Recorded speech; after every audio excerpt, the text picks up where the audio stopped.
Developing right now on Morning News Now, Kevin McCarthy ousted. This morning, history unfolding in Washington. The House of Representatives now without a leader after lawmakers vote to remove Kevin McCarthy as Speaker. So I may have lost a vote today, but as I walk out of this chamber, I feel fortunate to have served the American people. Now, Congress navigating uncharted territory as the search for a new House Speaker begins. More on the unprecedented vote plus reaction and what happens next. Tragedy on campus breaking this morning. Police in Baltimore searching for a shooter who opened fire at a historically black university, injuring several people, all during homecoming celebrations. But we're learning about what happened. Plus, a different kind of drug deal. The White House announcing a historic price negotiation between top drug makers and Medicare. More on the program and why it may not be a done deal just yet. And increasing your odds. What if the only thing standing between you and winning the lotto wasn't luck, just a little bit of math? Well, a pair of British professors say they figured out the winning formula. We will try to break it down before tonight's big Powerball drawing. Oh, well, now we're going to win. There you go. I know. Magic. Very exciting. You got to stay for that. That's quite the tease. We all win. Yeah. Good morning. I'm Joe Fryer. And I'm Savannah Sellers. Thanks for being here. We get started this morning, of course, with the turmoil in Washington after a historic vote to remove Kevin McCarthy as Speaker of the House of Representatives. This was after less than 9 months in that leadership role. The office of Speaker of the House of the United States House of Representatives is hereby declared vacant. The final vote was 216 to 210 in favor of removing McCarthy from the speakership. 8 Republicans joined all House Democrats in voting to oust him. It's the first time in U.S. history lawmakers have formally voted to remove a sitting speaker in the middle of a term. Opposition to McCarthy grew among Republicans after last weekend's deal to avert a government shutdown. The chair of the Financial Services Committee, North Carolina Congressman Patrick McHenry, is now serving as interim speaker until a replacement is chosen, beginning what could be a long process. NBC News congressional correspondent Julie Sirkin joins us now with the latest. Julie, good morning. So certainly an unprecedented day yesterday on Capitol Hill. Just walk us through what happened before the vote, after the vote, and what we're hearing from the now former House Speaker. Yeah, guys, it was quite a shock, not only to reporters covering this, but also to members who were streaming out of a closed-door Republican conference meeting, some with tears in their eyes, some with shock on their faces. The way this all came about was really since the beginning of McCarthy got his gavel. He made this handshake agreement with some of the far-right conservatives, including Congressman Matt Gaetz, to get their support to get the gavel in the first place, that any one of them can bring up what's called a motion to vacate that triggers a full House vote. And then, easily enough, McCarthy loses his gavel with just a handful of votes. 8 Republicans voting against him. The final tally was 216 to 210 because Democrats decided early in the day yesterday they were not going to get involved in the House Republican internal drama. They were going to stay out of it. But the thing is, they voted against McCarthy here. They sided with Gaetz and those 7 Republicans. And that's unfortunately what caused McCarthy to lose his speakership. I want you to take a listen to what McCarthy had to say right after that all happened. Watch. Doing the right thing isn't always easy, but it is necessary. I don't regret standing up for choosing governance over grievance. It is my responsibility. It is my job. I do not regret negotiating. I will not run for Speaker again. I'll have the conference pick somebody else. McCarthy, the forever optimist who was telling us all weekend long, all day long yesterday even, that he is confident, that he never gives up, stepping aside, saying he will not run for Speaker again. Guys, remember, all of this came about after McCarthy worked with Democrats to avoid a last-minute government shutdown on Saturday. That's what really led to this final vote to oust him. Absolutely. That's exactly what I want to ask you about. Have we heard from Florida Congressman Matt Gaetz? What was his reaction to this vote? And explain to us also how the interim speaker was chosen, because it wasn't known exactly who that would be prior to this going down. Exactly. Yeah, we have heard from Gaetz. And remember, this is something that McCarthy has long said was personal. Gaetz has denied that, of course. But Gaetz came out of this, and he came out of this victorious. It's not clear, though, what the next steps will be from Gaetz, who he will support for Speaker, and so on. You're right. We do have an interim speaker that is Patrick McHenry of North Carolina.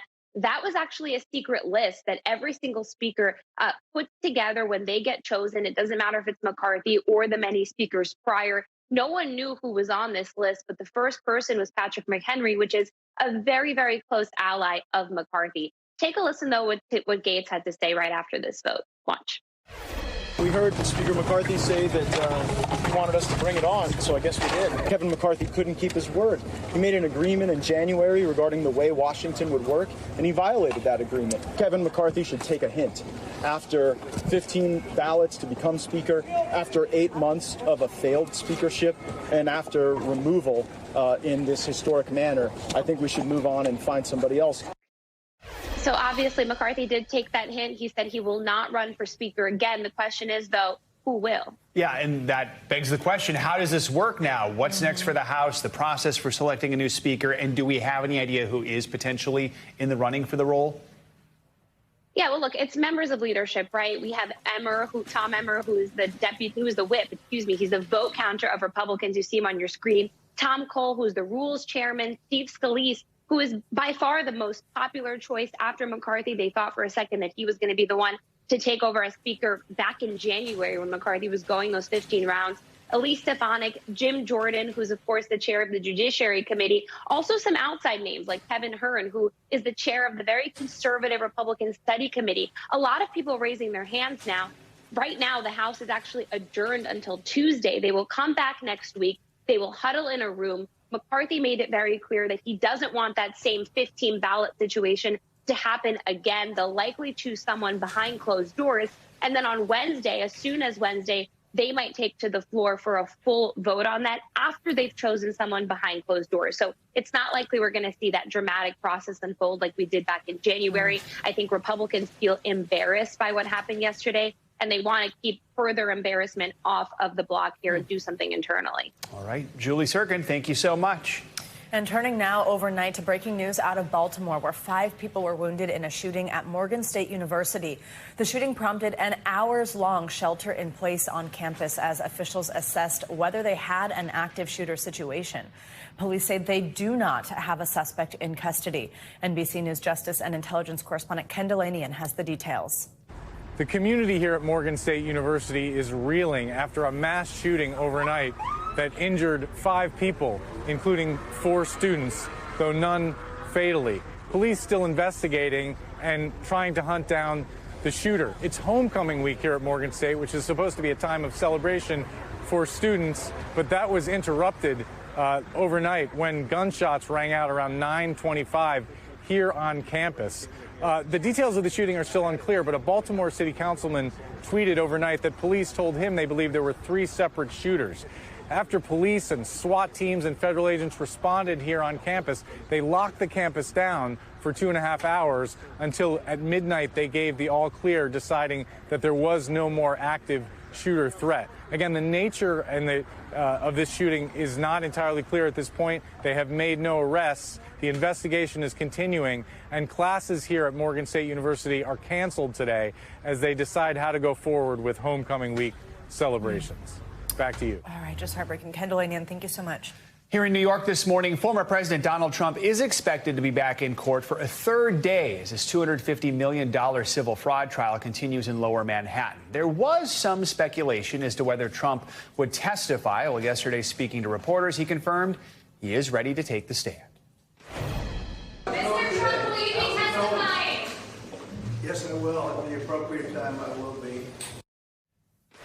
NBC's Lindsay Reiser joins us now from outside the court in Lower Manhattan. So, Lindsay, Trump was on the attack again yesterday, making comments and posting on social media. And because of that, now the judge has issued a gag order. Tell us more about that.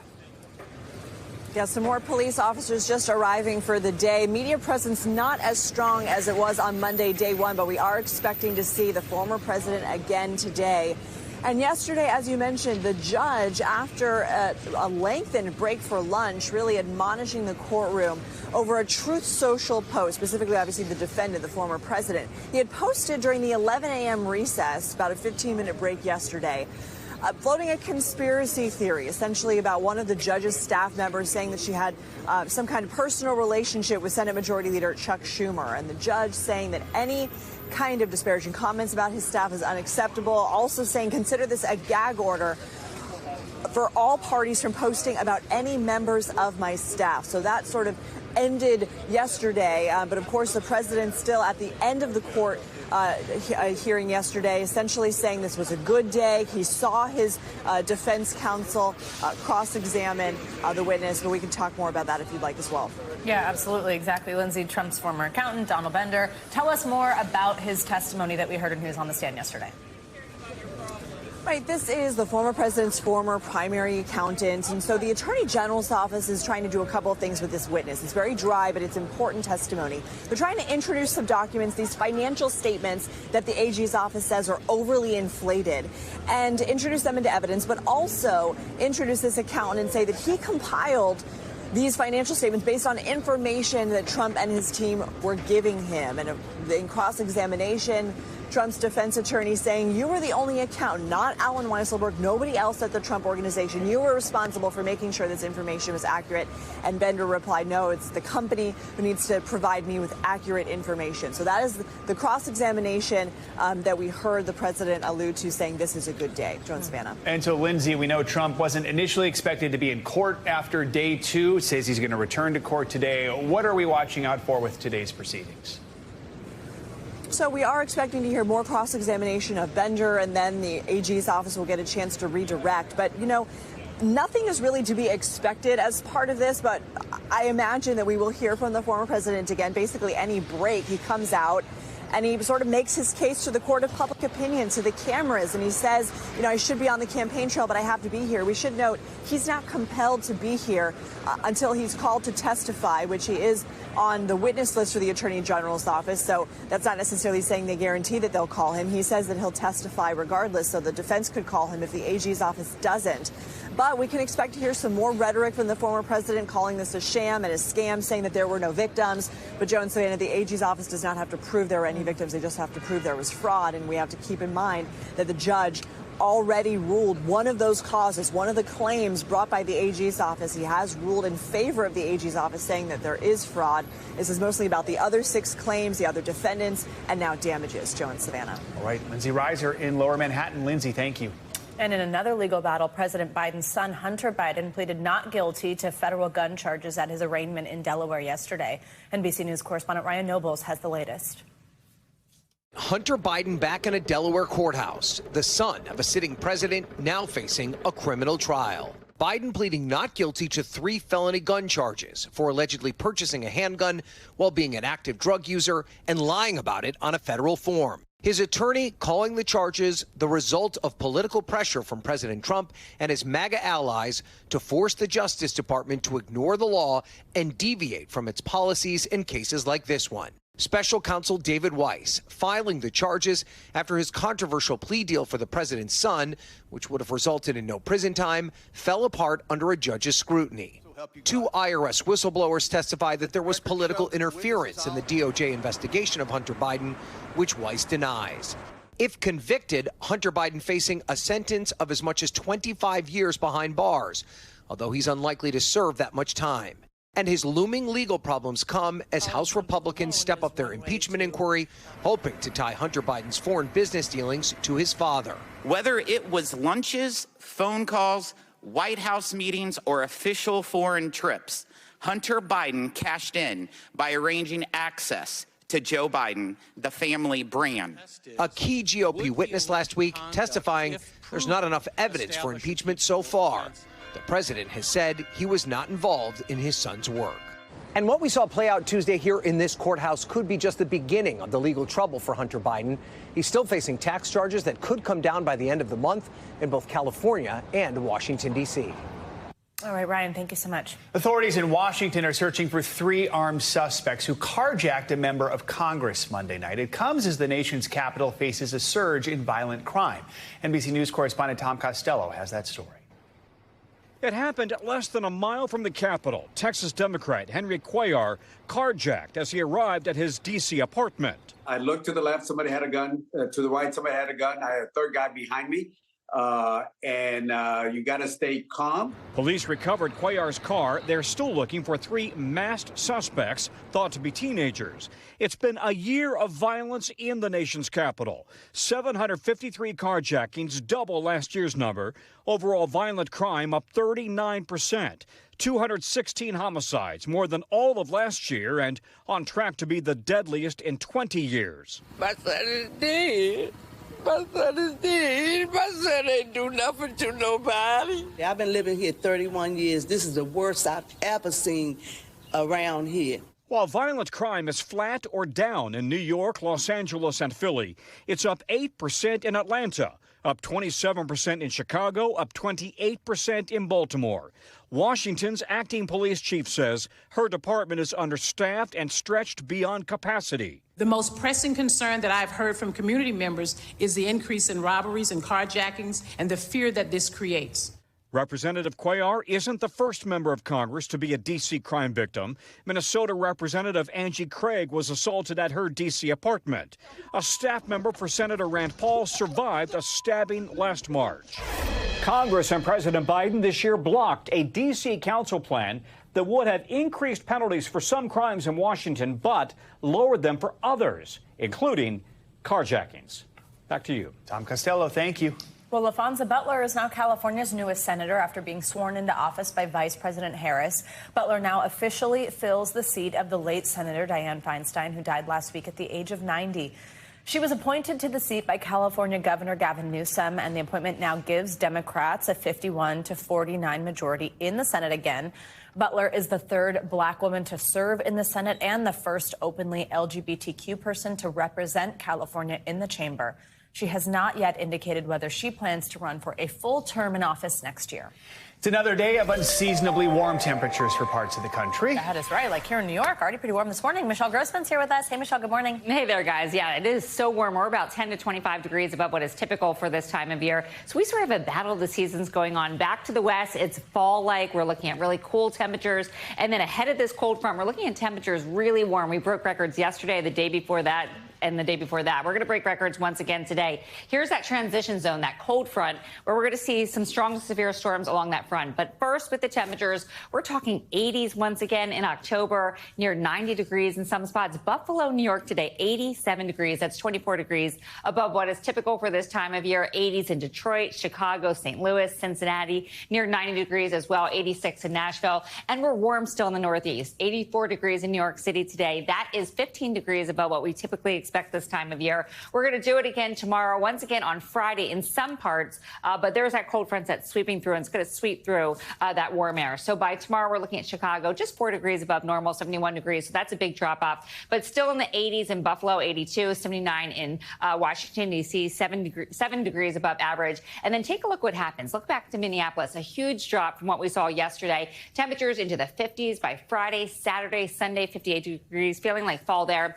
Same story in Cleveland. We drop off from 71 to 57 down to 53 on Sunday. And then we'll see that drop, too, in the Northeast by Sunday, down to the low 60s. It's going to feel like fall, but we're going to bring some rain into the forecast there. So not the best fall foliage looking. So as we look towards the cold front, this is the dividing line from that warm air and cool air. We're looking at the chance for really strong to severe storms and also the chance for heavy rainfall. Where you see these dark colors, that's where we're expecting the heaviest rain. See some purple there? That could indicate some hail is expected. So we could see up to 2 inches in some spots. Severe storms erupting, especially in the southern plains. Downpours are likely. That could lead to flooding and also flash flooding. So low-lying areas, the rivers, the creeks, the streams could be swollen as well. Now, as we go throughout tomorrow, we're looking at a line of showers and storms tracking to the east. This is a cold front we've been watching all week long, and it's taking its time getting here, but it will finally get to the northeast. So by tomorrow, we're looking at the Great Lakes into the Ohio Valley, portions of the Mississippi Valley down to the Gulf Coast states. And we're looking at the greatest chance from Michigan and Mississippi for some strong storms. So we'll look at that tomorrow. But for this afternoon, a big area that could see some strong to severe storms, especially where you see this yellow area area. That includes Dallas. It includes Oklahoma City, also Lubbock down to Midland. And again, baseball-sized hail in some spots. That's going to cause a lot of damage. 10 million people at risk in this area. Winds gusting up to 75 miles per hour. Keep in mind, hurricane force speed, Category 1 is 74 miles per hour. Could see a tornado or two. Not a whole lot. That's not the biggest threat, but still could see a few tornadoes. The biggest story here will be that rainfall. Lots of rain expected. We could see 2 to 3 inches per hour in some spots. That's going to lead to flash flooding. This is always dangerous, especially with the multiple rounds of training storms over the same area. Sort of that sit and spin where it drops that water in the same spot. So for the rest of the country, we're looking good in the west. Nice and quiet, although cooler, as I mentioned. Record warmth in the east. It will be smoky all the way down to portions of Florida. That is from the Canadian wildfire. So that high pressure kind of pumps it down to portions of the southeast and could see some Gulf Coast showers as well. Now, as we look towards the weekend, there's that cold front, clear to see where it is on the map, that stripe of green from portions of the northeast into the Tennessee Valley, the Gulf Coast states. That's where we could see the rain there. Still mild out ahead of that. And then behind that front, much, much cooler. West is best. We're looking at lots of sunshine, temperatures comfortable. I went to CBEs, and they always said West is best, so it hurts when I say that. But anyway, and then we look towards Saturday, heavy rain in portions of New England. That is from Philippe. I'll show you that track in just a minute. But mild sunshine throughout the middle of the country, an autumn breeze in the southeast, the Tennessee Valley on Sunday, cool and damp. And then we'll talk about Philippe real quick because we're still looking at a tropical storm, expecting to be a tropical storm as it reaches the New England coast by Saturday and Sunday. And we could see some drenching rains there as well. Already seeing that coming up in my forecast. I know. Only nice for a little. We're actually going to start a coastal battle between the West Coast and the East Coast here, sparked by Michelle Grossman. I love y'all's graphics. West is best. And then just best. Nice day. Yeah, exactly. Michelle, thank you. All right, much more to come here on Morning News Now later this hour. Unexpected side effects. The new research that shows the impact discrimination could have on your physical health. First, though, after the break, new details about that remarkable rescue of a 9-year-old girl. What we're learning about the hours before she was found, plus the suspect now under arrest accused of her kidnapping. Stay with us. We'll be right back.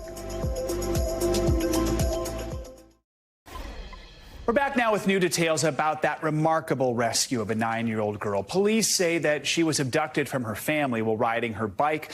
NBC News correspondent Kathy Park shows us how investigators were able to track down the suspect, who's now charged with kidnapping. 9-year-old Charlotte Senna back with loved ones after vanishing while riding her bike at an upstate New York park. In a statement, the family writing, "We are thrilled that she is home, and we understand that the outcome is not what every family gets." The major break coming after a 2-day-long search when authorities tracked down 46-year-old Craig Nelson Ross Jr. after a ransom note was left at Charlotte's home. The intent? To get money, according to the arraignment memo. A fingerprint was found that matched what was found on the ransom note. Authorities say that critical clue was linked to a 1999 DWI and allowed SWAT teams to move in on the suspect's camper, roughly 20 miles from where Charlotte was last seen. After some resistance, the suspect was taken into custody, and immediately the little girl was found in a cabinet, cupboard. She was rescued, and she knew she was being rescued. She knew that she was in safe hands. Was the suspect known to the family? It has not been determined that the suspect was known to the family. The suspect was arraigned on a charge of first-degree kidnapping. The governor of New York saying they're still looking into the possibility of connections to other cases. NBC News attempted to contact the suspect's attorney, but we haven't heard back. We're all just like close friends and happy just a little girl. In the neighborhood where officials say Charlotte was found alive and unharmed, crews seen gathering evidence and residents grateful for some closure after days on alert. And the governor of New York calling this an active investigation. The suspect is currently being held at the Saratoga County Jail behind me without bail. Next court appearance is set for October 17th. Back to you. All right, Kathy Park, thank you. Let's get to international headlines now, starting in Italy, where several people are dead after a tour bus crash near Venice. NBC's Claudio Lavanga joins us from Rome with that and other world headlines. Claudio, good morning. Good morning, guys. That's right. At least 21 people died and 15 others at least were injured after a bus plunged almost 50 feet off a flyover near Venice. Now the bus filled with foreign tourists returning to their camping site after a visit to the lagoon suddenly fell off the flyover and crashed near railway tracks below. Authorities say Ukrainian and German nationals were among the dead and called the scene apocalyptic. The cause of the accident is still unknown. Now let's go to Brazil now, where more than 100 dolphins have died since last week. The carcasses of the dolphins were found beached on Tefe Lake in the Amazon region. Experts say the likely cause of the deaths is the rise in water temperature, which killed thousands of fish dolphins feed on. The Amazonas governor declared a state of emergency due to a prolonged drought, which caused water temperatures to rise above 100 degrees Fahrenheit. Let's end this tour of the world in Japan, where one of the most popular shrines is no longer free to visit. The bright orange Itsukushima shrine that appears floating on a lake is one of the most recognizable and photographed attractions in Japan. But local authorities have long struggled with over-tourism. That's why on Sunday they introduced a tourist tax to visit the shrine. But don't worry, the tax is only 100 yen. That's just 67 cents. Back to you, Joe, Savannah.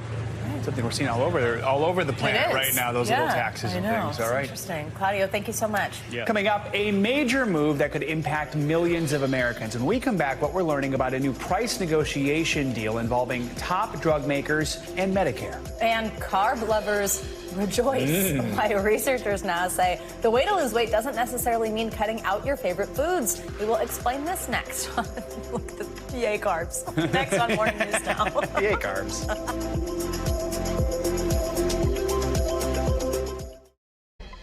We are back now with a development that could have a major impact on the health and wallets of millions of Americans. The Biden administration announced Tuesday that drug manufacturers have agreed to participate in new price negotiations with Medicare. For more on this, we are joined by NBC News senior White House reporter Peter Nicholas. Peter, it's great to have you on with us. So what drugs are we talking about here, and what have we heard from the White House about the negotiations?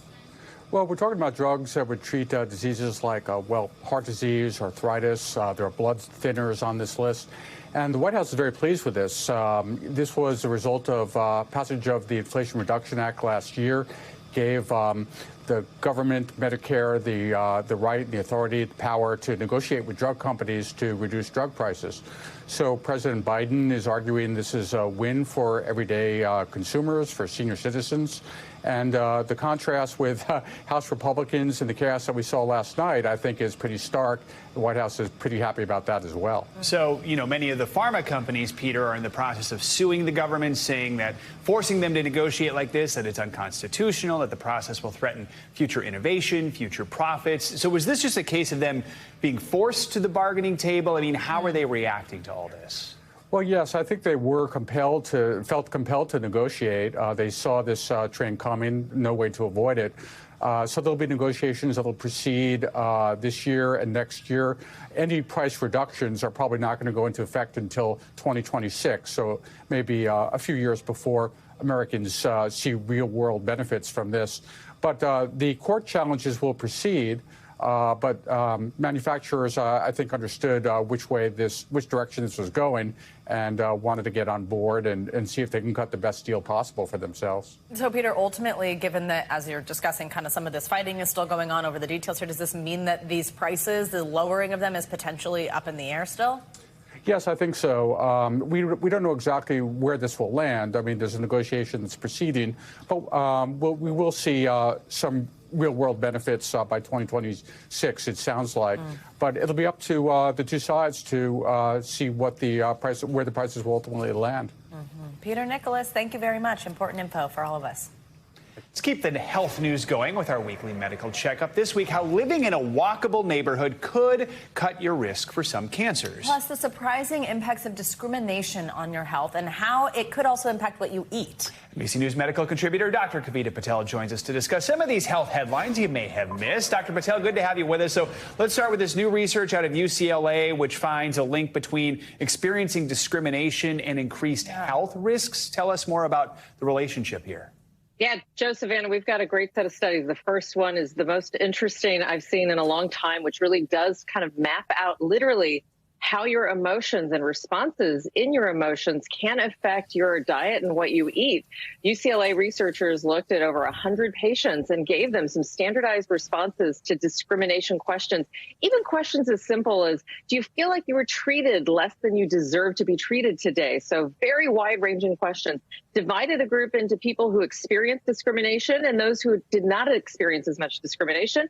People who experienced more discrimination, particularly if they were lower socioeconomic status, lower income, actually had physical changes to their brain and changes in their chemistry in their blood, as well as their fecal matter, which all signal kind of an important brain-gut connection that leads to actually eating more sweet and processed foods, which translates to more weight. So this is an important, the doctor's orders here are pretty important. Listen to your brain-gut crosstalk. We've all thought that like our brain and our gut are connected. Indeed, they are. And the responses that we're getting from outside factors can play a really important part in that. And I think an even more important doctor order is kind of feel-good foods might feel good in that moment, but they don't help because they can really feed that cycle that really kind of wires your brain and your gut. Wow, interesting. All right, Dr. Patel, another new one. Like you said, we've got a lot of good studies today. Yeah. Shows that avoiding weight gain in middle age might not be as hard as we think. A minute ago. Oh, I love it. I am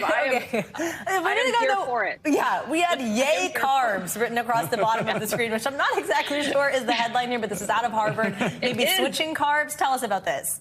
It is yay carbs, yay good carbs. So we looked at, this is one of those amazing studies we've been able to do by looking at a population, 136,000 men and women over 24 years. And they looked for associations and patterns. And what they found, here's kind of to take it to the bottom line. They found that when people actually had better carbs, and I'm talking fruits and vegetables, and then kind of what we would call whole grain carbohydrates. We talked about these before. What are whole grains? Rice is a whole grain, but you need to have the whole grain of the rice and the oats and the farro and the quinoa and all those starchy, kind of those really good carbs that are not as refined. When you did that, even in middle age, as people get older, men and women, they had about a 6.6 pound lesser weight than people who had more sugar and more of those refined carbs. The doctor's orders here, I tell all my patients, including myself, start with small changes. Don't try to make dramatic swaps. If you drink sodas, swap out those sodas for water, put in some fruits, and then it's quality over quantity. So don't try to do everything, but just make sure that the quality swap. But yay carbs is the bottom line. Just like quiet, like yay carbs. I know, but the carb we were showing as we said it, by the way, was a massive pizza being made, which I don't think is the take-home. Maybe here, put on that piece of pizza, put a little bit of broccoli. There you go. Oh my gosh. And then, or think about a cauliflower crust, or think about something different. You can still have that pizza. Is really good, actually. I agree. I'm in the flour stuff now. All right, one more thing, Dr. Patel. So every step you take could be one step farther away from cancer. A new study from Columbia New York University researchers found women living in walkable neighborhoods have lower rates of cancer. Tell us more about this. Yeah. Right. We know, first it starts with a great body of research where we know that obesity can be linked to higher cancer risks. So we know that as a fact from decades of studies. Now we're looking at studies where we're talking about what can you do to modify those behaviors. So things like walkable cities. So they looked at kind of every city in the country and looked at how walkable those cities are. That's things like sidewalks, parks, just having a place outside of your home to be able to walk. Not high intensity jogging or cardio, just walking. And they found that people living in the top quartile, the top 25% of the country's walkable cities, actually had a 26% lower association with these obesity-related cancers. So the doctor's orders here, I know it's not that easy to just move, but the doctor's orders here are to really think about just one step at a time, taking that one step today, even in 5 minutes, can help with that bottom line. And then even if you do not live immediately in a walkable community, your community can get a prescription as in a community to talk about ways to make it more walkable. You've seen people converting malls and other areas into walkable fields. Those are all things. The High Line in New York City is a great example of that. It's possible to do this in your community, and it's all about your health. Makes a difference. All right, Dr. Kavita Patel, thank you for all your input this morning. Yeah. We appreciate it. Great roundup and great to see you. Thank you. Coming up, it's been 27 years since Tupac Shakur was shot and killed. Now the man charged with murdering the rapper is expected in court for the first time. When we come back, what we know about the suspect and the key evidence that led to his arrest nearly 3 decades later. This is Morning News Now. We're back now Now with financial headlines, Ford has made a new offer in a bid to end that UAW strike. Yeah, could be big news. CNBC's Savannah Hanal joins us with that and some other headlines this morning. Hey, Savannah, good morning.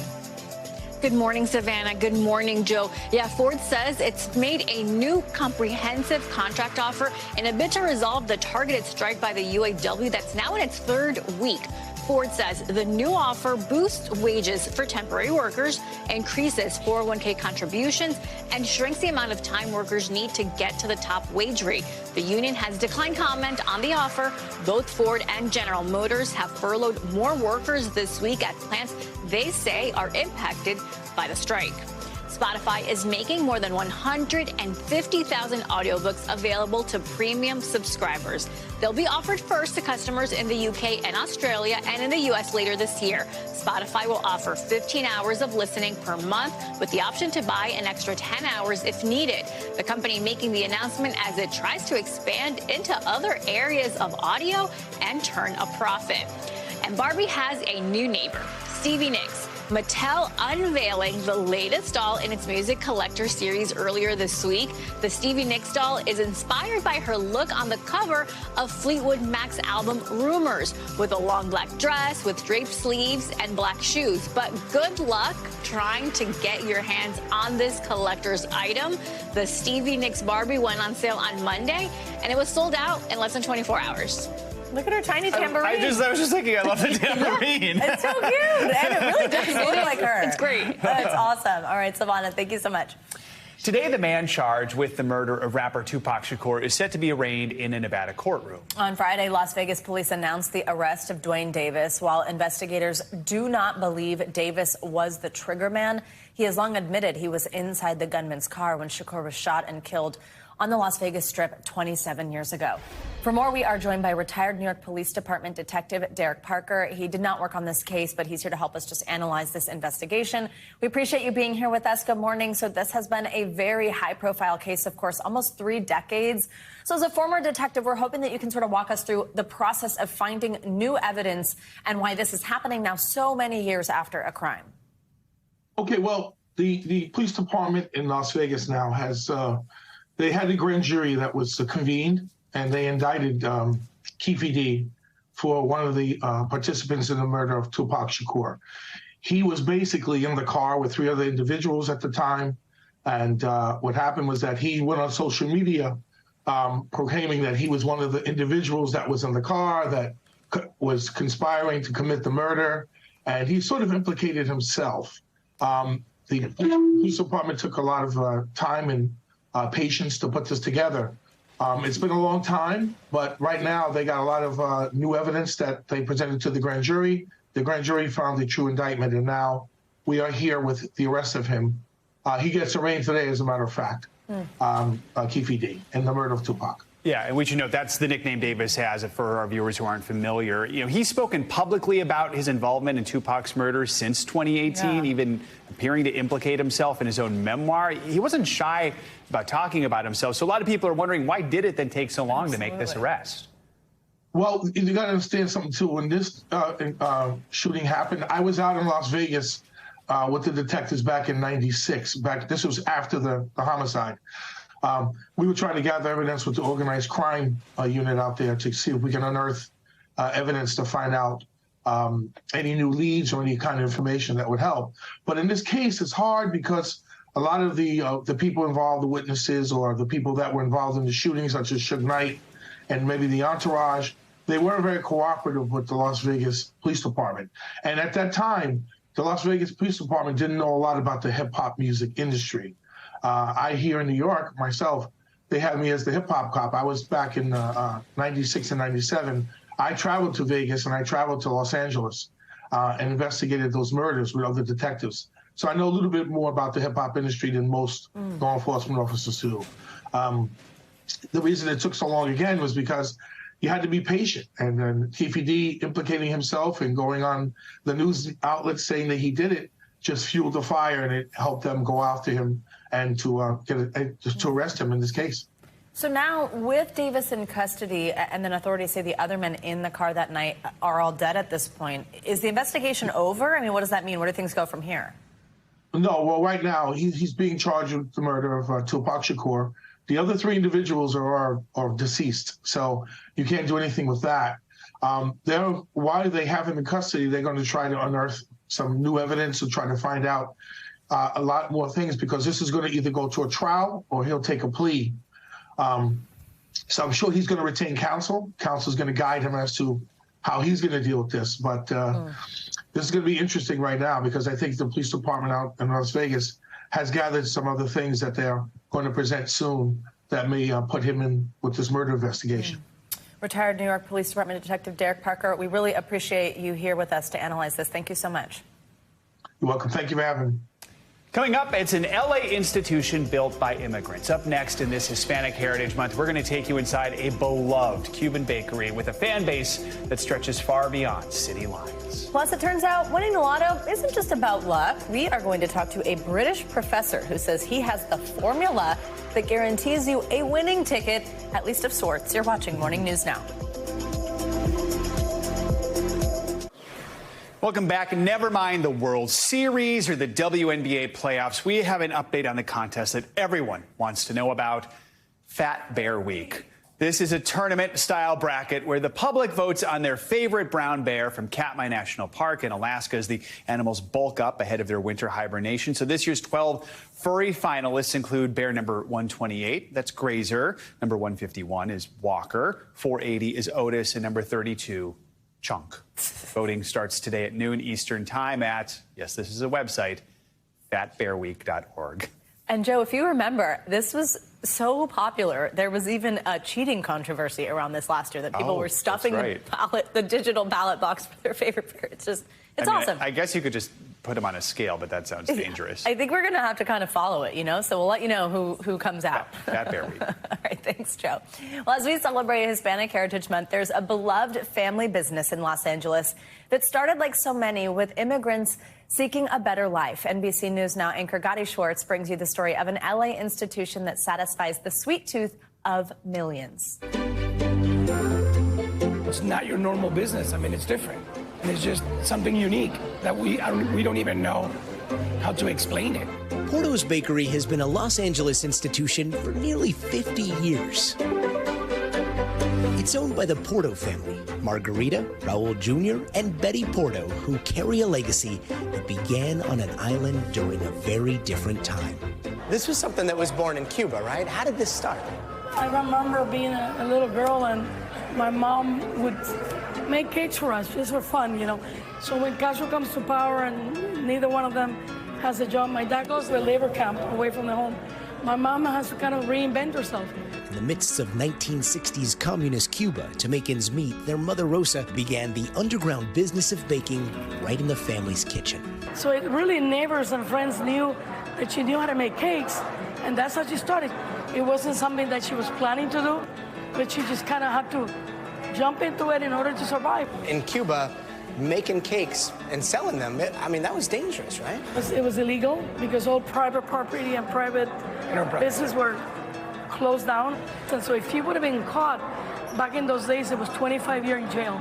Then came a hope of a different life via the freedom flights from Cuba to Miami.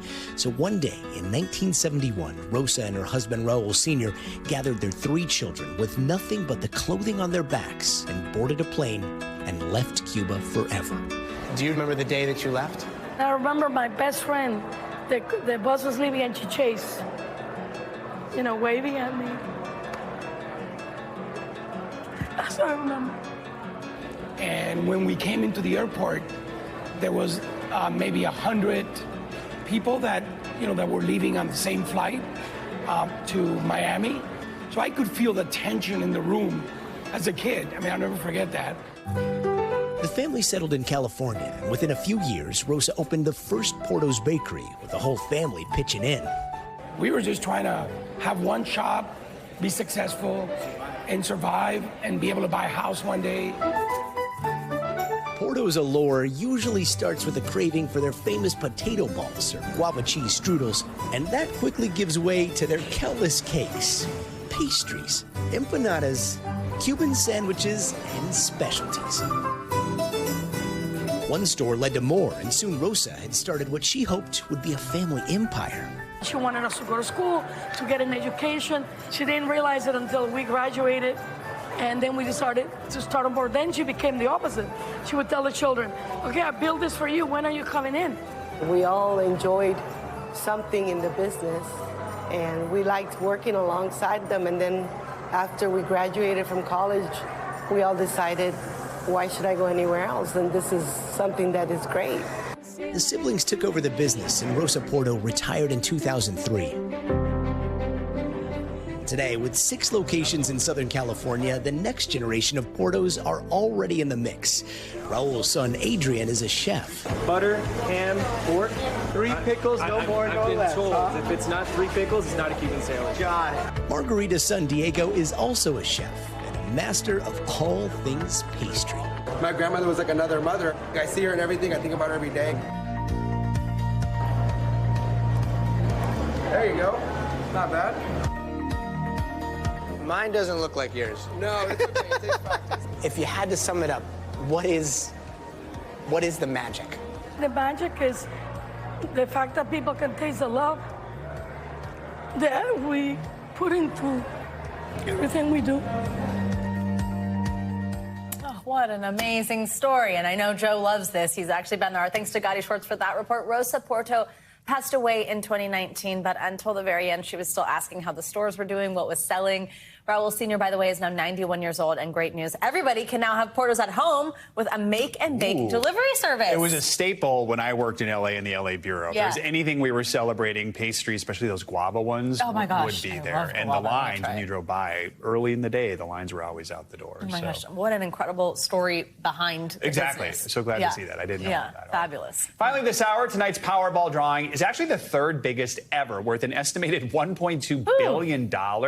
Your chances of winning that prize, as always, just 1 in 292 million. But what if there was a way to guarantee a winning ticket, at least of sorts? Well, over in the UK, a pair of math professors have come up with a formula that they say does just that. Dr. David Cushing is a research associate in the mathematics department at the University of Manchester in the UK. Joins us now to explain. Good to have you with us, Dr. Cushing. So you and your research partner have come up with a formula that I guess guarantees buying a winning ticket in the UK lottery. So explain this, the math behind it, and how many tickets you actually have to buy to make this happen.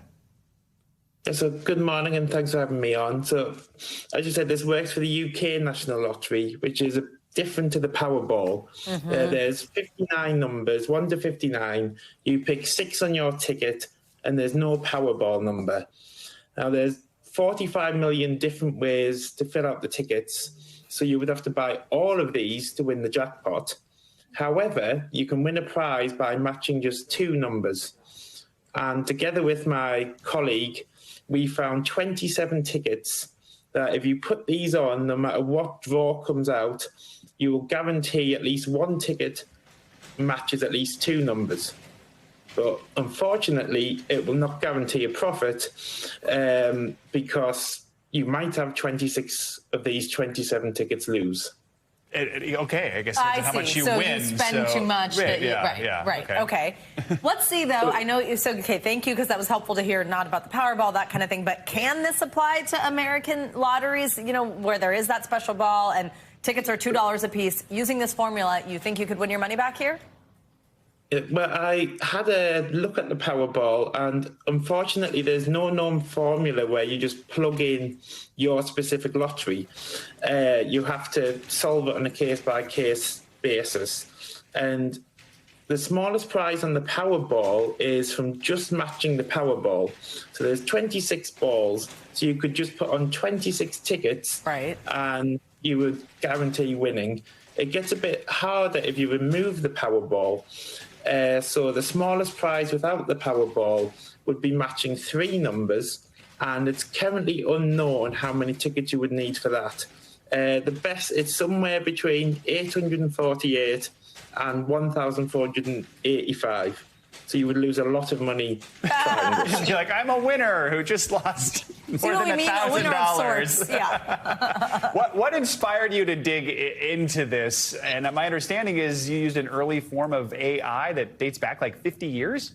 So cool. Yes. So one of the reasons why we took this problem is we thought it'd be very attackable with this language called Prolog, which is a 50-year-old language which is mainly known for AI and language processing.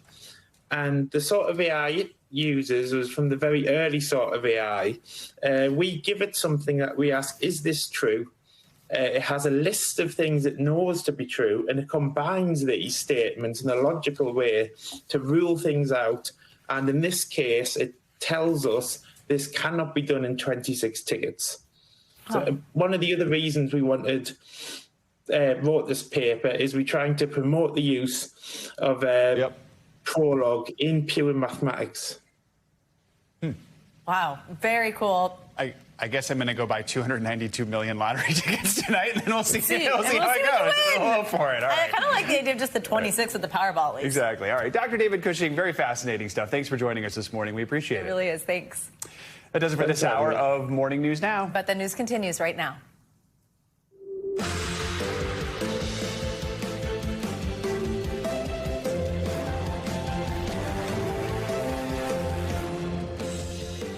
Good morning. Thanks for joining us this Wednesday. I'm Savannah Sellers. I'm Joe Fryer. Right now on Morning News Now, a House divided, an unprecedented ouster on Capitol Hill as a small group of far-right Republicans essentially fire House Speaker Kevin McCarthy.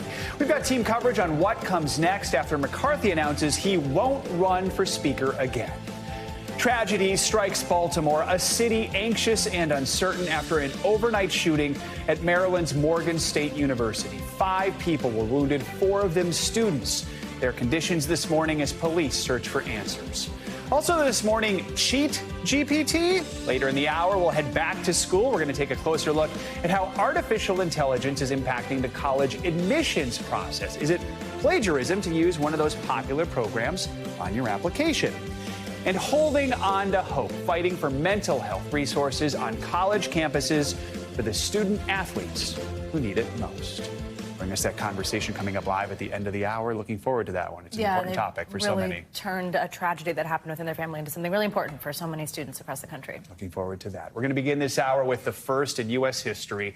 A sitting Speaker of the House forced out of the speakership in the middle of a term. 8 House Republicans joined Democrats in voting Kevin McCarthy out of this leadership role.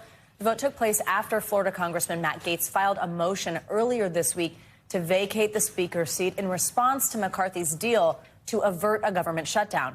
House Republicans won't begin to nominate McCarthy's replacement until next Wednesday, leaving the House of Representatives really in limbo. NBC News senior Capitol Hill correspondent Garrett Hake has the latest. Hey, good morning. This was an historic and a stunning moment on the House floor, the first time in the history of the Republic that a speaker has ever been voted out of the job on the House floor. Now, Kevin McCarthy says he won't seek the speakership again, and he's blaming Democrats and those Republican hardliners for his fall. Today, the Republican-led House in chaos, with no permanent speaker and no clear frontrunner for the job. The office of Speaker of the House of the United States House of Representatives is hereby declared vacant. Now former House Speaker Kevin McCarthy ousted by a group of 8 far-right rebels, joined by all Democrats. If I lose my job over doing what I truly believe was right, I'm very at peace with it. McCarthy saying he won't run for Speaker again, pinning blame on the opposition party and on his GOP opponents, led by Florida conservative firebrand Matt Gaetz. You all know Matt Gaetz. You know it was personal. I haven't heard him say one true thing yet. Speaker McCarthy's time is over. I have no personal animus to him. I hope he finds fruitful pastures. In January, Gaetz was the last GOP holdout to oppose making McCarthy Speaker, ultimately voting present on the 15th ballot. To placate critics, McCarthy made key concessions, including lowering the number of votes required to start the process to oust a speaker to just 1. Last week, after McCarthy relied on Democrats to temporarily avoid a government shutdown, Gaetz vowed to try to remove him. McCarthy's response, bring it on. We heard Speaker McCarthy say that he wanted us to bring it on, so I guess we did. House Democrats vowing to stay out of the GOP civil war made no effort to bail out McCarthy. The bottom line here that just nobody trusts Kevin McCarthy. Nobody trusts Kevin McCarthy. Nobody trusts Kevin McCarthy. And why should we? A long line of McCarthy allies denouncing the revolt. Even former President Trump saying on social media, why is it that Republicans are always fighting among themselves? And Congress is headed home for the week without a clear leader for the majority party, in chaos brought about by 8 of its members. Until the House votes on a new speaker, North Carolina Republican Patrick McHenry will serve in an interim role. And in one of his first acts last night, he ordered former Speaker Nancy Pelosi to vacate the office space she had been using in the Capitol, according to Pelosi. The former speaker had been in San Francisco with the family of the late Senator Feinstein and missed yesterday's vote. All right, Garrett, thank you so much. For more on this, we are joined by NBC News senior national politics reporter Jonathan Allen. John, good to have you with us. So let's start with just the unprecedented nature of yesterday's vote. Tensions have been brewing among House Republicans long before that deal was reached to avoid a government shutdown. You could say they've been brewing since January. Matt Gaetz was the last GOP holdout opposed to making McCarthy speaker in the first place. But how did we get to this point? I think the way that we got to this point is that there is a series of Republicans, a set of Republicans in the House of Representatives that don't really believe, very much in majority rule, that want to be able to exert as much power as possible. This is not the first time we've seen a push for this concept of motion to vacate the chair. Mark Meadows, then a congressman from North Carolina, later the chief of staff to Donald Trump, had tried to do this with John Boehner back in 2015. This has been sitting there for a while. This power, it's as Garrett pointed out in his package, that McCarthy agreed to allow one member to bring it up. But at the end of the day, there are a handful of Republican members that are super angry that they are not able to dictate policy, that they're not able to do more to stop the government from operating, that they're not able to do more to put the government into default. And in this case, they figured out a way to exact some revenge on what they believe was the proximate cause, Kevin McCarthy, and Democrats went along with them, basically saying, to hell with McCarthy, despite his working with Democrats, or at least voting with Democrats to keep the government open and to avoid a default. And let's talk about now what's going on. The person who's currently filling in as interim speaker, Patrick McHenry, we did not know that that's who would be stepping up. He was put on the secret list that McCarthy provided to the clerk in the event of a vacancy, something that is a longstanding tradition. What should we know about this role for him?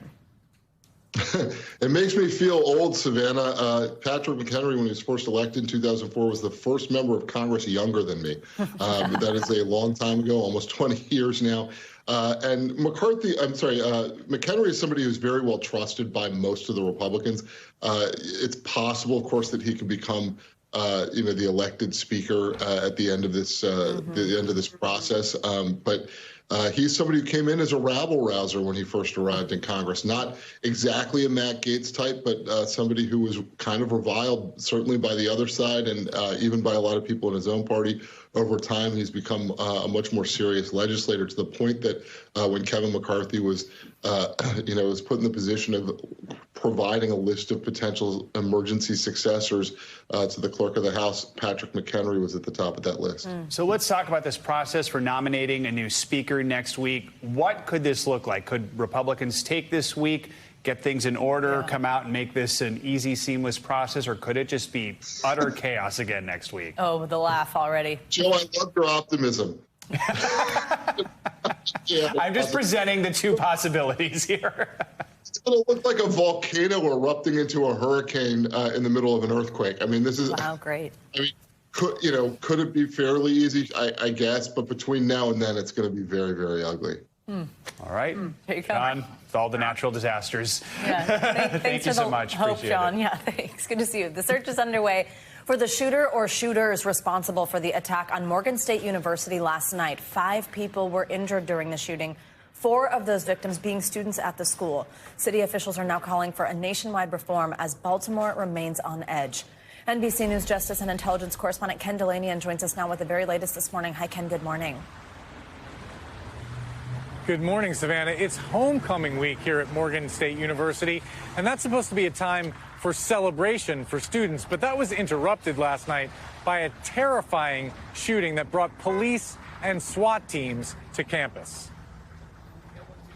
This morning, the entire city of Baltimore's heart aches for the Morgan community. In Maryland this morning, a community reeling and students wounded, but alive, and police still searching for a suspect. After a mass shooting during Morgan State University's homecoming week, injured 5 people, including 4 students between the ages of 18 and 22. Police say the victims were taken to a hospital with non-life-threatening injuries. Officers responding to gunshots on campus overnight. They heard discharge and responded to the scene, located multiple victims, multiple windows shattered, and made our officers believe possibly we had an active shooter. The campus of the historically black university put on lockdown for the next 2.5 hours. We saw all the police cars and the ambulance, and then we saw the SWAT team running.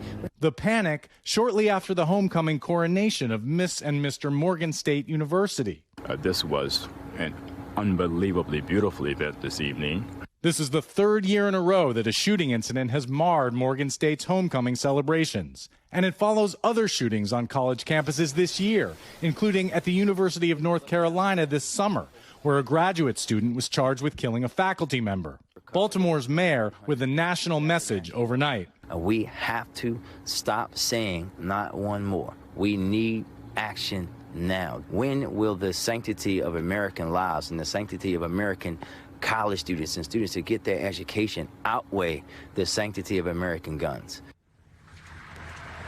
Now, the details of this shooting remain unclear, but a Baltimore city councilman tweeted overnight that police told him they believe there may have been 3 shooters. With classes canceled here at Morgan State University, though, people are just glad that the victims survived. Oh, yeah, absolutely. Ken Delanian, thank you very much.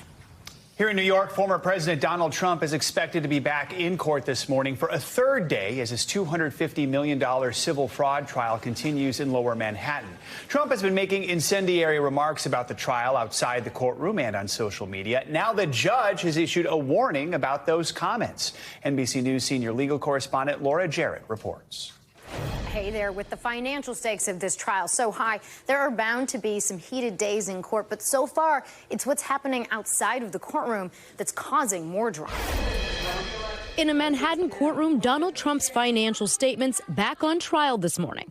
But it's Mr. Trump's increasingly inflammatory comments and social media posts outside of court that's landing him in hot water with the judge who will decide the penalty for his namesake company, found liable of engaging in brazen financial fraud. This trial is a rigged trial. It's a fraudulent trial. Frankly, you saw what was just put out about Schumer and the principal clerk. That is disgraceful. What was put out by Mr. Trump himself, a photo since taken down of the judge's law clerk posing with Democratic Senate Majority Leader Chuck Schumer, the unmistakable suggestion that Mr. Trump can't get a fair shake at trial as he continues to rail against the case as politically motivated, causing Judge Engoron to hand down a limited gag order. Mr. Trump now banned from talking about court staff, but continuing to attack New York's Attorney General Letitia James. Any comment on the gag order?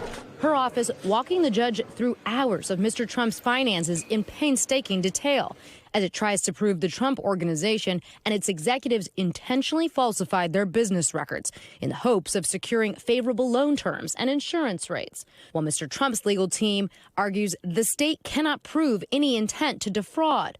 Yet on the witness stand, Mr. Trump's longtime accountant at Mazars admitted that the Trump Organization didn't provide his firm with all of the necessary records to accurately complete the financial statement so central to the case. It is the defendants and the defendants alone who provided the numbers, the data, and the false valuations.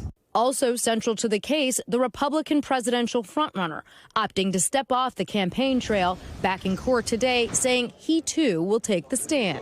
Mr. Trump, will you be testifying? Yes, I will. At the appropriate time, I will be. In reality, Mr. Trump's testimony is still weeks away. The next major witness likely to take the stand, his company's chief financial officer, who went to prison briefly for tax-related crimes himself, and Mr. Trump has said was the one who was helping to prepare those financial statements that are so contested in this case. Back to you. All right, Laura, thank you. Well, the east is getting some sunshine. Meanwhile, strong to severe storms could be heading down south. Meteorologist Michelle Grossman is here and tracking it all. Michelle, good morning. Hi there, guys. Yeah, we're looking at a battle of the seasons here. So we have cooler air to the west. We have warmer air to the east. That middle zone, that clash zone, is where we're going to see those strong to severe storms. So really fall like back to the west, temperatures in the 50s and 60s in a lot of spots. And then out ahead of this front, we're looking at temperatures well above normal once again. Record-breaking temperatures in some spots, even as high as 25 degrees above what is typical for this time of year. Big area of high pressure kind of bringing in that heat. In between here, we have a cold front that's sweeping through slowly. It will finally sweep out this warm air. But first, we're going to see the chance for very strong storms throughout the afternoon to evening hours in the southern plains into the lower Mississippi Valley. That includes some really heavy rain, large hail, baseball-sized hail in some spots, and also the chance for some tornadoes. So let's take a look at the temperatures, because this remains a really big story. Temperatures so above normal, once again, into the upper 80s in a lot of spots. Buffalo, New York, 87 degrees today, 24 degrees above what is typical for this time of year. We're ready to see those leaves change, and it's still feeling like summer there. Cincinnati, 88 degrees, 82 in Pittsburgh, 86 in Nashville. It's warm, too, as you go further to the east. New York City today, well above normal, 15 degrees above average today at 84 degrees. Same story in Burlington, Vermont.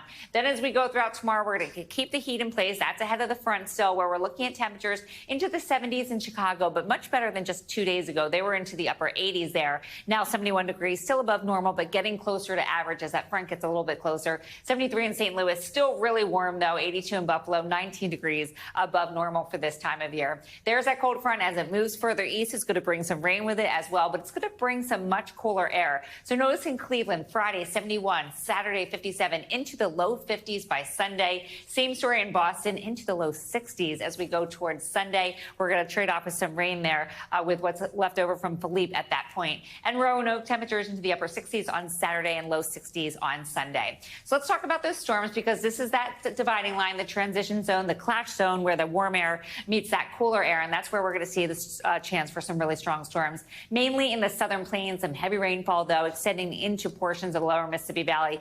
Downpours may lead to localized flash flooding. That's on the roadways, low-lying areas, but also could make the streams and creeks and rivers rise a bit. So that's today. We're going to watch that throughout the afternoon and evening hours. And there's that cold front on the move tomorrow. A lot of showers and storms tracking further to the east. And then the greatest chance for storms and showers, heavy rain from Michigan all the way to Mississippi, where you see those brighter colors, the reds, the oranges, the yellows. That's where we're expecting the chance for the heaviest amount of rain. And there is a lot of moisture with this system.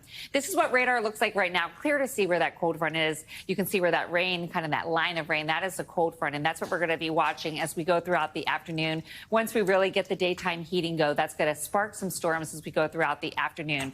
As a result, 10 million people at risk in the southern plains throughout Oklahoma, into portions of Missouri, Arkansas, also Texas, under the risk for some really strong storms. And look at that, large hail up to 2 inches. That's baseball-size hail. Winds gusting up to 75 miles per hour. That could bring down trees. It could bring down power lines, because that's hurricane force wind, and a tornado or two is possible, and also that really heavy rain. Mentioned that softball-size hail, even bigger than baseball. We're looking at from the hatched area from Oklahoma City. That includes you. Also, Lubbock could see some very, very large hail, but also portions in Dallas and other portions of Texas could see some large hail as well. We're concerned about the heavy rain that could lead to some flash flooding. So if you're out and about in this area later on this afternoon into the evening hours, you want to keep note with this. You want to listen to your warnings, localized areas where we could see some flooding. Dallas, Texarkana, also Longview, where you see the pink, that's the highest amount, or the likeliest chance of seeing that really heavy rainfall. But there's a good chance for everyone from Texas to Oklahoma, even up to portions of the lower Mississippi Valley. Lots of reds, oranges, and yellows. That's where we're seeing the heaviest amount. Then as we look towards Friday, you see that cold front moving off to the east. So then portions of the northeast, the interior parts, into parts of the Gulf Plains, Gulf Coast states could see some heavy rain as well. All right. Thank you, Michelle. Appreciate it. Thank you. Well, coming up, AI on campus. Is the use of programs like ChatGPT or Google's Bard considered cheating if used on a college application? We will take a closer look. But first, new details in the thwarted kidnapping of 9-year-old Charlotte Senna, including formal charges filed against her suspected abductor. We've got the latest up next. We're back with new details about the kidnapping of 9-year-old Charlotte Senna. The suspected abductor is now in custody and charged with first-degree kidnapping. Officials are now questioning the suspect for a motive behind Charlotte's disappearance. NBC News correspondent Kathy Park joins us now with the very latest. Kathy, good morning. Hey, Joe, good morning to you. That suspected kidnapper, Craig Nelson Ross Jr., is being held without bail. And Charlotte's family, they are grateful for the massive response that brought their little girl home. But this morning, there are growing questions as to whether Charlotte was targeted or taken randomly. This morning, new details coming into focus after the remarkable rescue of 9-year-old Charlotte Senna, who vanished from a park in upstate New York while camping with her family. I was shocked. Police releasing this mugshot of 46-year-old Craig Nelson Ross Jr., who's accused of kidnapping Charlotte and leaving a ransom note at her family's home. According to an arraignment memo, the suspect wanted money in exchange for Charlotte's return. He's now in jail without bail, charged with first-degree kidnapping, and authorities say additional charges are likely. There's still a lot of searches underway. The home that he was registered to, a lot of information, and so you want to make sure that he's not connected with any other cases. Authorities say Ross Jr. left behind his fingerprint on the ransom note, a critical clue that matched a 1999 DWI. The breakthrough allowed SWAT teams to zero in on a camper behind the suspect's mother's home. That's where they found the girl, hidden inside a cupboard. Investigators combing through the scene Tuesday, collecting evidence. She appeared to be outwardly physically unharmed at the time. Charlotte's family telling NBC News, "We are thrilled that she is home, and we understand that the outcome is not what every family gets." At least 400 people worked around the clock to find the fourth grader, including members of the Schenectady Fire Department. Fire Chief Don Moreno says the case was personal because Charlotte's uncle is one of their own. Everybody was concerned. Everybody was upset. The range of emotions were, tremendous, to shock, to anger. Now relief and gratitude with Charlotte back in the arms of family. The outcome was great, and everybody's elated today. And the suspect's court date is scheduled for later on this month. NBC News has reached out to his attorney, but we are still waiting for a response. All right. Joe? Kathy Park, thank you so much. Now to some international headlines. In India, police have launched sweeping raids on journalists. NBC's Claudio Labonga joins us from Rome with that and other world news. Claudio, good morning. Good morning, guys. That's right. Police in Delhi say they raided the homes of several journalists linked to an independent news website, which is known to have been critical to the Indian government and to India's Prime Minister Narendra Modi in the past. Now, during the raid, 46 people linked to the NewsClick website, that's the name, have been questioned, and digital devices and documents were seized. Police say they arrested the news organization's founder and editor under an anti-terror law, but critics called the law draconian and the raid an attack to press freedom. Now let's go to the Philippines, where authorities opened an investigation into the collision between a Filipino fishing boat and a so-called foreign vessel in the South China Sea, which killed 3 Filipino fishermen. According to survivors and the Philippine Coast Guard, the fishing boat was struck by another boat in the early hours of Monday. Today, the Coast Guard said they will reach out to an oil tanker that was traveling from South Korea to Singapore, which was in the area at that time. And finally, let's head to Indonesia, where an endangered rhino gave birth to a calf that gives its species a little hope. The calf is from a critically endangered Sumatran rhino and was born in a national park. There are only 80 Sumatran rhinos left in Indonesia, so it's no wonder that the country's Environment and Forestry Minister called the birth happy news not just for Indonesia, but for the rest of the world. But the happiest of them all, of course, looks like is the mother, of course, who looks like on those pictures that he's taking good care of her. Oh, my goodness. What an adorable little rhino. All right, Claudio, thank you so much. Coming up, Tupac is back in the headlines this morning as the man who has been charged with his murder heads to court today, more than 25 years after the rapper's death. So what sparked the arrest? Turns out it was his own words. We'll explain next. Welcome back. The man charged with the 1996 murder of rapper Tupac Shakur is scheduled to make his first court appearance in Las Vegas today. Dwayne Davis is not the accused gunman, but investigators say he ordered the killing of Shakur. And now, 27 years after the murder, new details have been released in the case. NBC News national correspondent Miguel Almaguer has more. For the first time in nearly 3 decades, police have made an arrest in the murder of Tupac Shakur. Now that suspect will be in court today as we see new evidence for the first time. The evidence shown to the grand jury includes surveillance video of Tupac Shakur leaving a casino shortly before he was gunned down, and new photos of the crime scene, the rapper's bullet-riddled car. Investigators say it helped lead to the arrest of the man they say orchestrated the drive-by shooting, self-described gang member Dwayne Davis, making his first court appearance today. For 27 years, the family of Tupac Shakur has been waiting for justice. Investigators say it was Davis's own words that reinvigorated their case. Some of his previous interviews, like in this BET documentary, shared with the grand jury. Who shot Tupac? The keeper for the code of the streets. It just came from the backseat, bro. While detectives do not believe Davis was the shooter, he has long admitted he was inside the gunman's car when shots were fired. Wayne Davis was the shot caller for this group of individuals that committed this crime, and he orchestrated the plan. Police say the shooting was in retaliation for this brawl, in which Tupac and record executive Suge Knight were seen beating up Davis's nephew, Orlando Anderson, who was said to be the alleged gunman. The dueling parties affiliated with gangs. Retired LAPD detective Greg Kading says Davis confessed to his role in the shooting during a 2009 plea agreement, in which his office gave Davis a reduced drug charge in exchange for testimony. The proffer agreement just simply says that when you sit down and talk to us, whatever you say that is self-incriminating, we won't use against you. It's not immunity. Authorities say the other men in the car that night are all dead. Tupac's brother says the family still has questions. We're feeling grateful. We're in shock to a certain degree because it's been so long. There's still a lot of unanswered questions. We're cautiously optimistic. Today's court hearing is an arraignment. It's unclear if the suspect will enter a plea. We do also expect a judge to set the first date for the trial. Back to you. All right, Miguel, thank you.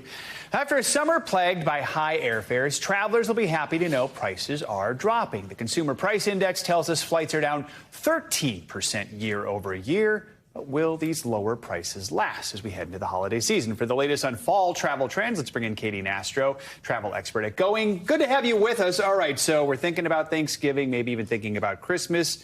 Should we be booking now? Should we have booked already? When should we be booking? Well, you should definitely be booking now if you haven't already done so. And, consider this. Thanksgiving's actually the hidden best time out of the entire year to fly internationally. So many people are looking to visit family and friends domestically, sort of pushing up the price for domestic airfare. However, not many people are looking to fly internationally, and cheap flights are to be had at that time period. You can fly from New York over to Porto, Portugal for $419 round trip. Maybe you're based in Atlanta, you can head down to Costa Rica for only $290. Or maybe you're on the West Coast, you can fly over to Dublin from LA for only $498 round trip, all over the week of Thanksgiving, and are bookable now. And then your family can argue and debate who has to make the meals while you're in these they can other come places. Or just abandon your family. I see. Yeah, you're like, over the winter holidays.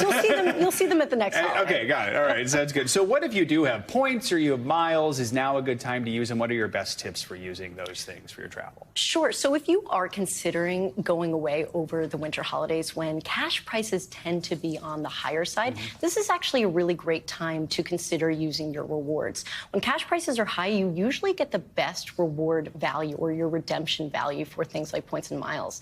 And you don't have to just hoard those points and miles and use them towards front of the plane seats. You can definitely take advantage and use them for economy trips and ask yourself, are these rewards in allowing me to take trips that I wouldn't necessarily have been able to otherwise? That's a good mindset, right? This is a reward. You should treat it like a reward, right? Hey, any travel, any class of travel is good travel, in my opinion. Exactly. All right, so you mentioned international travel. For a lot of people, that's been a challenge because of processing passport applications. It's been such a slow process. Is that getting better? Where does that stand? I have great news. Okay, good. For the first time since February, or March, I should say, we've actually seen standard processing times for passports down by 2 weeks. So it went from 10 to 13, sometimes more. We've heard stories of way more. Now quoted to be 8 to 11, and even less for expedited, 5 to 7. So if you are considering some international travel for Thanksgiving or over the winter holidays, send that passport in. Pony up, do expedited, just to be sure. But it is definitely a sigh of relief for many people that are considering sending their passport in or applying for one. And the reminder for folks, a lot of times who are traveling, maybe their passport expires 6 months from now.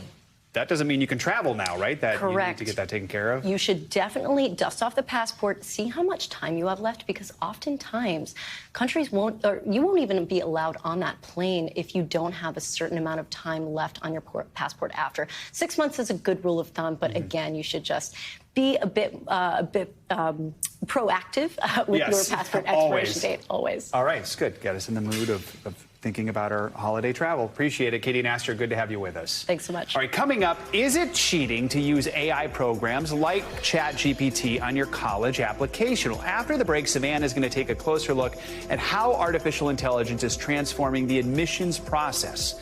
Stick around. We'll be right back. We're back with financial headlines and some bad news. A couple of the big streamers are expected to raise their prices again. CNBC's Silvana Henao joins us with that and other money news. Silvana, good morning. Hey, Joe, good morning. Yeah, because things aren't expensive enough already. Discovery Plus is hiking the price of its ad-free version from $6.99 to $8.99 a month. Existing subscribers will see their monthly rate increase on their next bill. Prices for subscriptions with ads won't change, and the Wall Street Journal reports Netflix will raise the price of its ad-free service a few months after the Hollywood actor strike ends. It's discussing raising prices in several markets, but will likely begin with the U.S. and Canada.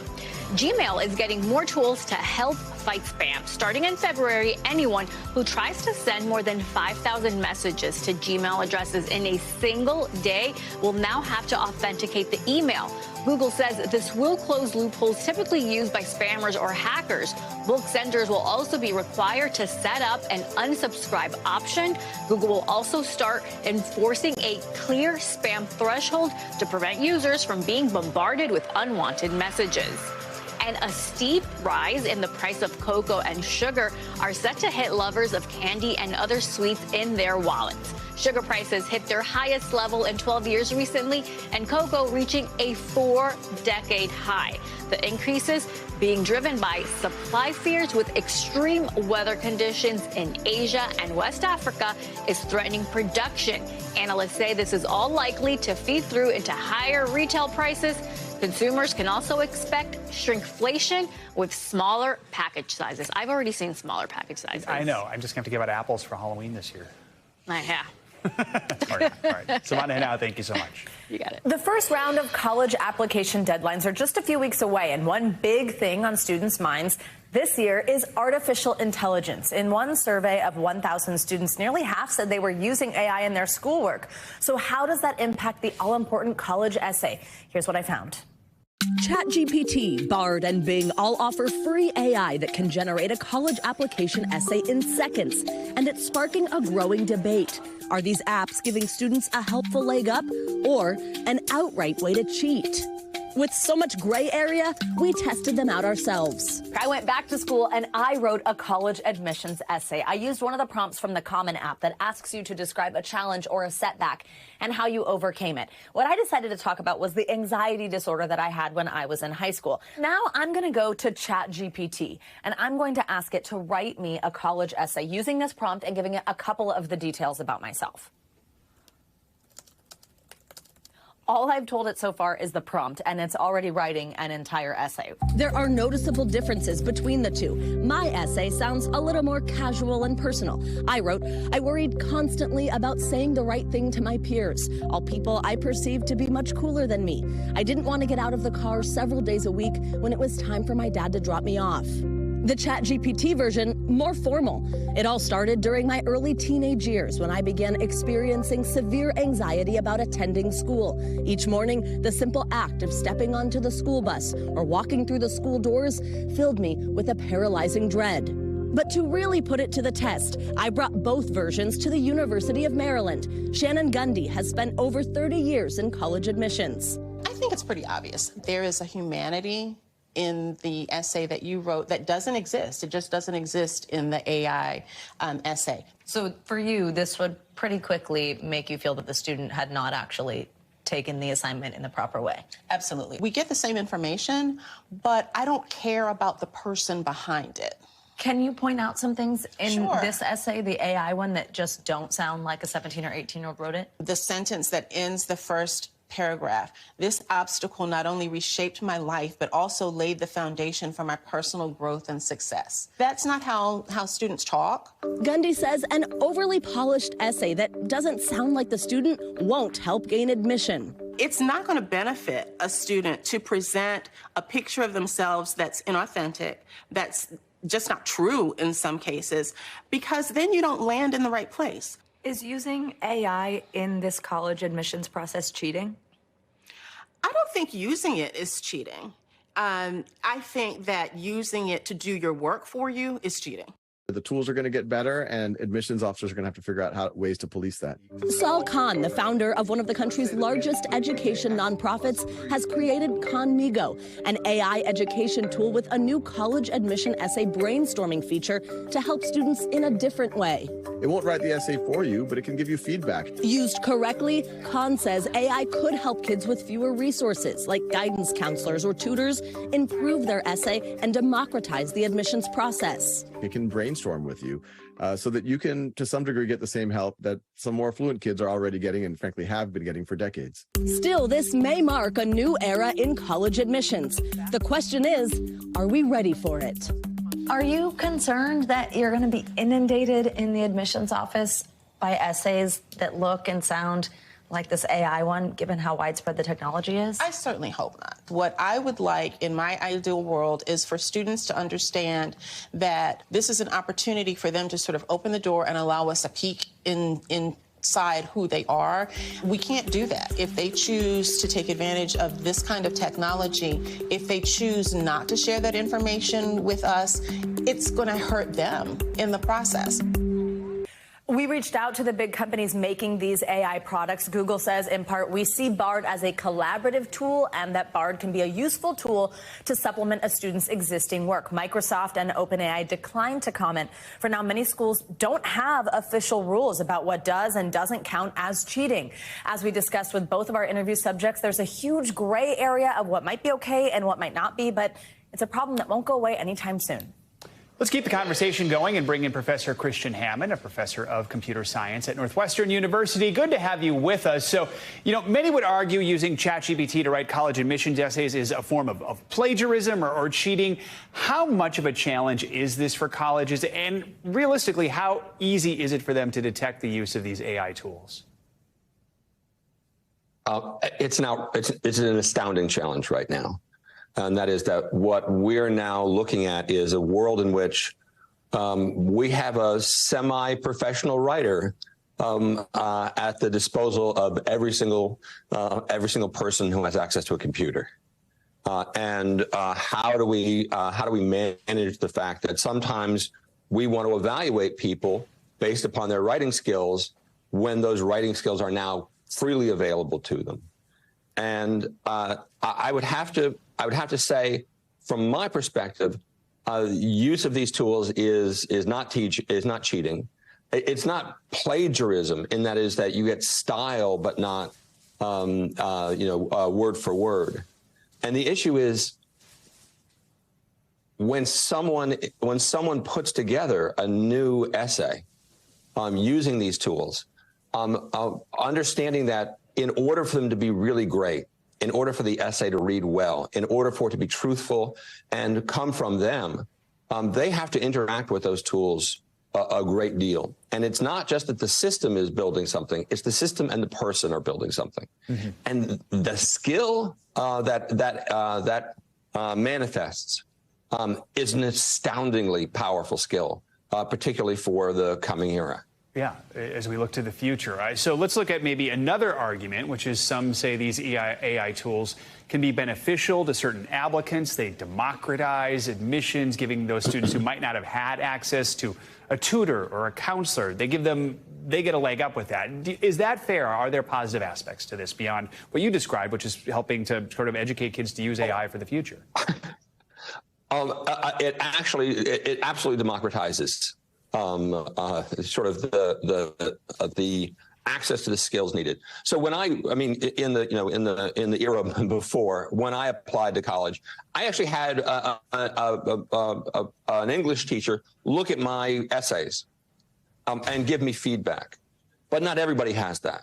And having a system that you can use to either help you generate or help you refine your work is something that actually it levels the playing field. And yes, as the admissions counselor had said, sometimes the result is not quite human, but it can be made so. That is that you have to work it, and understanding how to work it, and understanding how to change the language, understanding what you want, understanding how to communicate that. Those are genuine cognitive skills that we want everyone to have, and to be able to look at the result and look at that result critically and edit things as needed. Again, unbelievably powerful, useful skills. So we are not in an era of writing everything out longhand anymore. We're in an era of tools that can help us think, that can help us write, that can help us be better, and that will work in partnership with us. We only have like 30 seconds left here, but because of this, do you foresee colleges potentially just ending these essays altogether? Oh, no, not at all. I think that what it means is the bar is going to go up. Mm-hmm. That we're going to be looking for more from our applicants. We're going to be looking for better from our applicants, because the bar that the tools that we have a set is already high, and we are going to ask students to be even better than that. And it's going to be a matter of how to embrace these technologies, not how to deny them. All right. Professor Hammond from Northwestern University, my alma mater, thank you so much for joining us this morning. We appreciate it. Oh, no, thank you for having me. Coming up, holding on to hope. After the break, we're going to take you inside the fight to bring comprehensive mental health services and resources to the student athletes who need them most. That's next on Morning News Now. Welcome back. This week is National Student Athlete Mental Health Week, and we want to take a look at some of the stresses this group of young people face and the resources that are there to help. That brings us to the story of Tyler Hilinski. He was a promising young quarterback at Washington State University who took his own life in 2018. In the wake of that tragedy, Tyler's parents started the Hilinski Hope Foundation, a nonprofit formed to promote awareness and education on mental wellness for student athletes and strengthen mental health resources on campus. They also created this week to focus on the important work that needs to be done, and we are lucky enough to be joined by them now. Thank you both so very much for being here in studio with us to talk about this work. And first, I hope, if you don't mind, to talk about your son, to talk about Tyler. Yeah. I'd love to hear from both of you just about his legacy, his memory, what he was like as your son. Sure. Yeah, we love talking about him. It's hard because he's not here with us, but he was a good, sweet, kind kid. He was the middle of our three sons. Was loved by his teammates, by his coaches, by his friends. We doted on him so much. And he had this wonderful energy for life, right? And he was good to people. And we never noticed that he was struggling. He never shared that maybe he was depressed or anxious. And one day, January 16th, 2018, he took his life by firearm, and he didn't even know how to use the gun that he used. And we thought, if our sweet Tyler, who would just give anybody the shirt off his back, was struggling so much, how many other student athletes out there are struggling? How many other Tylers are so afraid to reach out and ask for help because they feel that it's a weakness, and it truly isn't. It's a strength. But these set of stressors on these student athletes that they're dealing with, you know, their lives are full of a lot of pressure. And that, I think, really affects their mental health. Let's talk about that. What is it that these student athletes are facing, especially if a parent, like you're saying, maybe has no idea that they are struggling with something? Help us understand what it's like to be in that position and how tough it is to come forward. Well, I think, you know, we get asked a lot, what should we do differently? And we're not mental health practitioners, and there's some really great ones out there that we get to work with.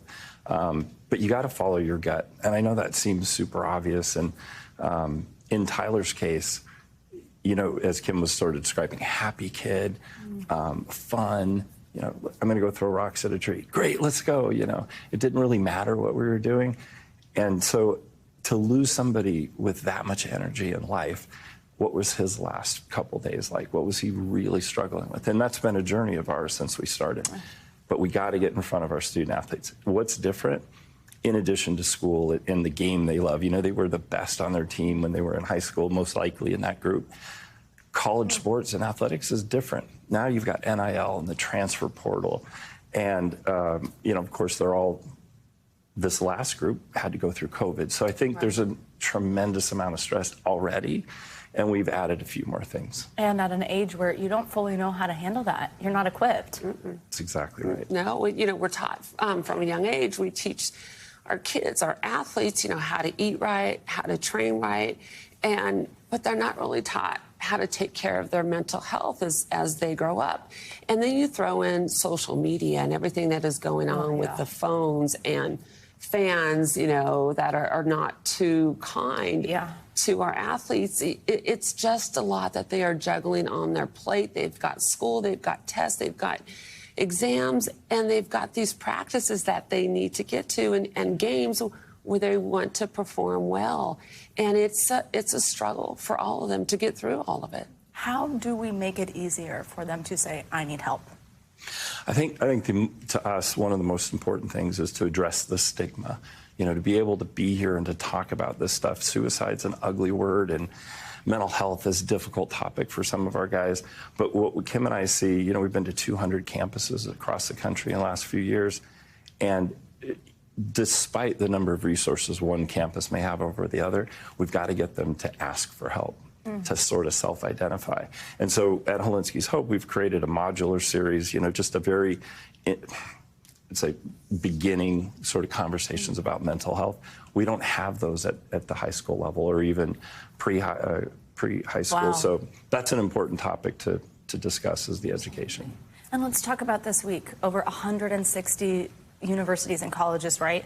Yep. What does this week mean? What resources does it provide? If you are a student athlete on one of these campuses, what do you see? Yeah, well, what we see is as we prepare these boxes of hope and we put in helmet decals, lapel pins, hair ties, cheer bows, we've got some patches, some temporary tattoos, and our bands, we ship them out to these schools, and it runs September 30th through October 7th, and it changes each year. But what happens, what really strikes us, and the impact is what happens on the campus, what these mental health professionals and what these student athletes do to come together to say, I matter, my mental health matters, and we're going to focus on it, and we're going to take care of our mental health this week and moving forward. So the things that they do, they bring in, you know, animal support dogs. They just get together for meals. They journal. They do art projects. They do yoga out on the football field. They bring in special speakers. And it's just a week where I think the world can come together to let our student athletes know how much they matter, how much their mental health matters, and they have to take care of it.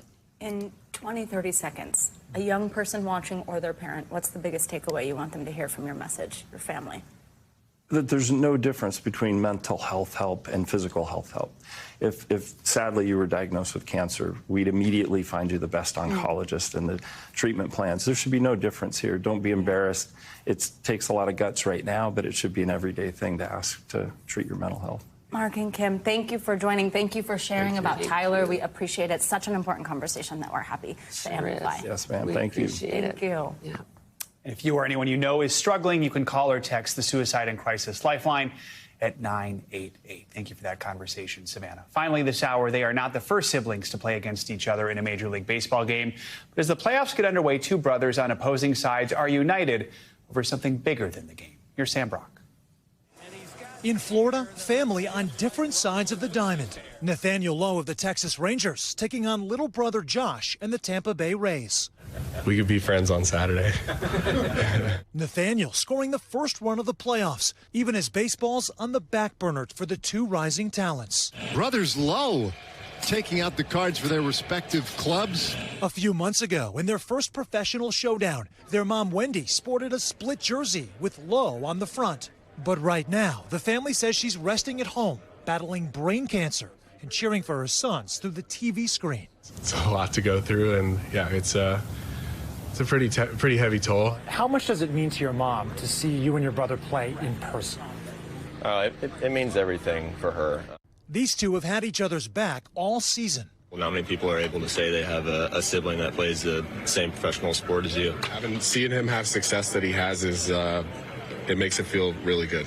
But their love and support for their mom is now on full display under baseball's brightest lights. She's one of the strongest people in our family. As Wendy enters her third week of chemotherapy. The more people that know about this, the more prayers that are going to be heard, the more people that are going to be praying for her for a healing.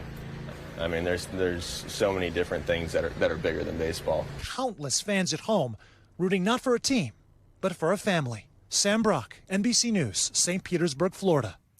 That does it for this hour of Morning News Now. But the news continues right now. Thanks for watching. Stay updated about breaking news and top stories on the NBC News app or follow us on social media.